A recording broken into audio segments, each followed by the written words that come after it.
নমস্কাৰ সকলোকে পোনপ্ৰথমে মোৰ অন্য এটি ভিডিঅ'লৈ আপোনালোকক সকলোকে স্বাগতম জনাইছোঁ। আশা কৰোঁ সকলো বৰ্তমান ভালেই আছে, মোৰো বৰ্তমান ভাল। আজি আমি গৈছিলোঁ মহাদেৱপুৰলৈ বুলি। মহাদেৱপুৰ যাওঁতে দেখিলোঁ যে দলংখন ভঙা আছে। জেগাডোখৰ নাম সঠিক মই নাজানো, কি কয় যোনে জানে কমেণ্ট এটা কৰি দিব। জেগাডোখৰ নাম, ঠাইডোখৰ নাম, দলংখন ভঙা জেগাডোখৰ নাম। ভঙাৰ কেইদিনৰ পাছত বোটখন দিছে, মই তাকো নাজানো। যিহেতু মই শুনিলোঁ যে দলংখন ভঙা আছে, তাত বোটৰ ব্যৱস্থা কৰা হৈছে। তিনিখন লগতে দিছে, তিনিখন লগতে চলিছে।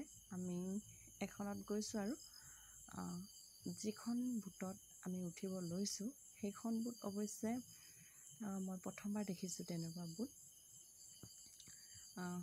দেখি খুবেই ভয়ো লাগিছে, চবফালেই খোলা খোলা।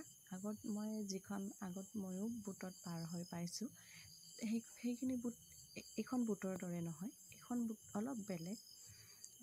আৰু এটা কথা, এই বোটখনত যি মেচিনৰ সৈতে চলাইছিল সেই মেচিনটো মই আপোনালোকক দেখাই আছোঁ। এয়া দেখিছেনে, অকণমানি পাংখা এখন লগাই বোটখন চলাইছিল। মই অৱশ্যে প্ৰথমবাৰ দেখিছোঁ, খুবেই ভয় লাগিছিল পাৰ হওঁতে।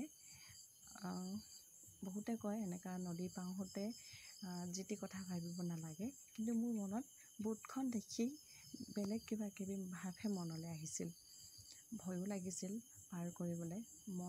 মই আৰু মোৰ হাজবেণ্ড আৰু মোৰ ছোৱালী গৈছিলোঁ, যিহেতু মই মইনাক খুব টানকৈ ধৰিছোঁ, কাৰণ চবফালে খোলা আছে বোটখন, সেইটো কাৰণে অকণমান ভয় লাগিছিল।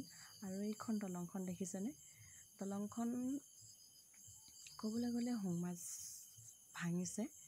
আৰু আমি পাৰ পালোহি। পাৰ পাই মই মানুহজনক কৈছোঁ যে আপুনি বাইকখন ষ্টাৰ্ট কৰি নামি কিনে পাৰ কৰাওক, কাৰণ মই বহুত দেখিছোঁ তেনেকুৱা। বাইকখন কিছুমানে উঠি কিনে পাৰ হ'বলৈ বিচাৰে, কিন্তু তেনেকৈ পৰি যায়। মানুহজনে কৈছে হ'ব, চিন্তা নকৰিবা, মই পাৰিম বুলি কৈছে। আৰু এয়া দলংখন ভঙা দৃশ্যটো আকৌ এবাৰ মই দেখাই দিছোঁ।